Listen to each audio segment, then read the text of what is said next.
Big boss చూస్తున్నారా? చూస్తున్నానండి. ఎలా అనిపిస్తుంది? ఏదో అండి, పర్లేదు, బానే ఉంది, అట్టట్టుంది. మరి నిమ్మాయిలు మధ్య మాస్క్ తీసినట్టు కనిపిస్తుంది అంటున్నారు. ఆయన ఫస్ట్ నుంచి కూడా మాస్క్ పెట్టుకోలేదు, కాకపోతే నిన్న ఒకటి చేశారు, అది నాకు అంత నచ్చలేదు. ఎందుకంటే ఫ్యామిలీ వీక్ వస్తుంది కదా, సో ఫ్యామిలీ వీక్ లో నాకు తెలిసి వాళ్ళు ఎవరు రావచ్చు. అంటే ఈ లోపలే గౌరవ్ గారికి ఒక పవర్ ఉంది, ఆ పవర్ ని తీసేయడం అనేది నాకు కరెక్ట్ అనిపించలేదు. ఎందుకో కొంచెం సెల్ఫిష్ గా థింక్ చేస్తారేమో అనిపించింది. అలా థింక్ చేయకుండా ఆయనకు పవర్ ఉంచుంటే చాలా బాగుండేది కదా, ఎందుకంటే ఫ్యామిలీ వీక్ వస్తుంది కదా. సో ఎవరొకరు వచ్చున్నారు, కలిసినే వాళ్ళు కదా. ఈ 2-3 రోజులకి ఎందుకు ఇలాగ అవతల వాళ్ళు పవర్ తీయడం కరెక్ట్ కాదు కదా. సో అట్లా అనిపించింది. ఆయన ఎలిమినేట్ అవ్వలేదండి, ఆయన వెళ్ళిపోయాడు. ఆయన వెళ్ళిపోయాడు, అది నాకు నచ్చలేదు. ఎందుకంటే ఇప్పుడు బిగ్ బాస్ కి వచ్చే ముందు తెలుస్తుంది కదా ఎందుకు వెళ్తున్నా ఏంటనేది. అంటే దానికి అర్థం అక్కడ అందరు దూరంగా ఉండాలనే కదా. సో దూరంగా ఉండాలనుకున్నప్పుడు, నిర్ణయించుకున్నప్పుడు ఇప్పుడు వచ్చినాక హోమ్ సిక్ అనకూడదు. ఒకవేళ హోమ్ సిక్ అయినప్పుడు స్టార్టింగ్ నుంచే ఉండాలి తప్ప ఇప్పుడు మధ్యలో హోమ్ సిక్ ఏంటి? అర్థమవుతుందా?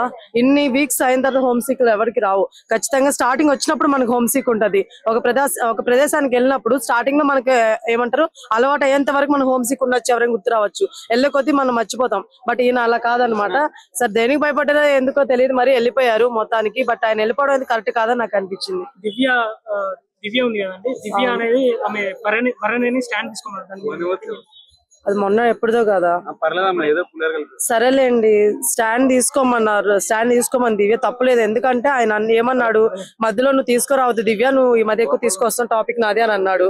బట్ ఈ మధ్య అయితే దివ్య గారు తనుజ తీసుకొచ్చింది ఆ రోజు. సో అందుకని స్టాండ్ తీసుకోమని దివ్య అనింది. బట్ బర్నీ గారు రివర్స్ ఏంటంటే తనుజ ఏడవడం వల్ల రివర్స్ అయిపోయింది దివ్య మీద. సో అది మనం ఏం చేయలేము అనమాట. గుడ్ అండి, ఎందుకంటే అంతమందిని వైల్డ్ కార్డ్స్ తీసుకొని వచ్చిన డబుల్ ఎలిమినేషన్ లేకపోతే కష్టం కదా. ఇంకా 3 వీక్స్ ఉన్నాయి కాబట్టి వెళ్ళిపోవాలి, ఇంకా తప్పదు. కాబట్టి డబుల్ ఎలిమినేషన్ కరెక్ట్ అని అనిపించింది. శ్రీనివాస్ సాయి ఉండడం కంటే వెళ్ళిపోవడమే కరెక్ట్. ఎందుకంటే ఆయన వాడేది లేదు, ఆడ జరిగేది ఏం లేదు, సపోర్ట్ చేసుకోవడం ఉండడం తప్ప. అలాంటప్పుడు సపోర్ట్ చేయడానికి బయట ఉండి కూడా సపోర్ట్ చేయొచ్చు, ఇంట్లోనే ఉండాల్సిన అవసరం లేదని నా ఫీలింగ్ అనమాట. ఎందుకంటే మిగతా వాళ్ళు కొంచెం సర్వే అవుతారు, వాళ్ళు కొంచెం బాగా ఆడే వాళ్ళు ఉన్నారు కాబట్టి. భరణి ఇంతకుముందు రిలేషన్ పెట్టుకోవడం వల్ల బయటకు వెళ్ళిపోయాడు, ఇప్పుడు మళ్ళీ సేమ్ అదే ట్రెండ్ నడుస్తున్నది. లేదు, ఇప్పుడు ఏమి రిలేషన్ ఎవరితో ఏం పెట్టుకోలేదండి. కాకపోతే జస్ట్ ఇప్పుడు సడన్ గా ఎవరితో మాట్లాడకుండా సడన్ గా తనుజతో కానీ దివ్యతో కానీ ఆపేస్తే అది ఇంకా ఫేక్ అయిపోతుంది. సో అందుకని చెప్పేసి ఆయన లిమిట్స్ లోనే ఉంటున్నాడు, ఎవరికి ఏమైనా సపోర్ట్ చేయట్లేదు. మీకు కనిపిస్తుందా లేదా మరి? నేను చూసినంత వరకు అయితే సపోర్టింగ్ ఏమైనా ఎక్కడ కనిపించట్లేదు. ఇద్దరికి కూడా ఇద్దరు ఎక్కడైనా నిలబడితే కామ్గా అయిపోతారు తప్ప సపోర్ట్ చేయట్లేదు. సో ఇప్పుడైతే మళ్ళీ రిలేషన్షిప్ ఏం పెట్టుకోవట్లేదు, బాండింగ్స్ ఏం లేదు. ఇమాన్ గారు విన్ అవుతారు అనుకుంటాను. At the same time Suman Shetty గారు విన్ అయితే చాలా హ్యాపీ అని నా ఫీలింగ్ అనమాట. టాప్ తను ఉంటే నిన్న మనకి లీడర్ బోర్డ్ లో ఫస్ట్ సుమన్ శెట్టి గారు వచ్చారు, తను తర్వాత మన ఇమాన్ గారు వచ్చారు, తర్వాత తనుజ గారు వచ్చారు. మీకు అక్కడే అర్థమైపోయినారు కదా ఎవరు ఏంటనేది. మా టీవీ నాగార్జున గారు సపోర్ట్ చేయట్లేదండి, మేబీ ఆ టీం సపోర్ట్ చేస్తున్నారేమో. మీ నాగార్జున గారిని బ్లేమ్ చేయొద్దు, ఎందుకంటే ఆయన లుకింగ్ చాలా హ్యాండ్సమ్ ఉన్నారు. అసలు నేను అసలు బాబోయ్ మామూలుగా బ్లాక్ షర్ట్ లో అట్లా ఫేక్ ఓటింగ్ ఏం ఓటింగ్ మనం చూడలేం కాబట్టి మనకు తెలియదు. కాకపోతే ఒకటైతే చెప్తున్నాను, తనుజ గారికి అయితే బయట జనాల నుంచి నిజంగా ఓటింగ్ ఉందండి, అది నిజం.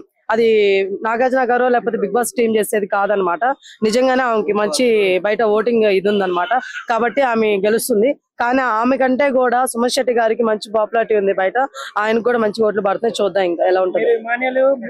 విన్నింగ్ కంటెస్టెంట్ అంటున్నారు, బట్ ఏమో అక్కడ జరిగేది మాత్రం తనుజకే ఎక్కువ ప్రిఫరెన్స్ ఉన్నదా? ఎందుకంటే నేను ఆడిన టాస్క్ లో వాడు కన్నింగ్ ఉన్నారని అంటున్నారు. కన్నింగ్ అంటే కన్నింగ్ కాదు, కాదు కొంచెం సెల్ఫిష్ గా ఉన్నారు. కన్నింగ్ అనడానికి సెల్ఫిష్ బ్యాక్ కొట్టాలి, అది వాట్సాప్ వచ్చింది.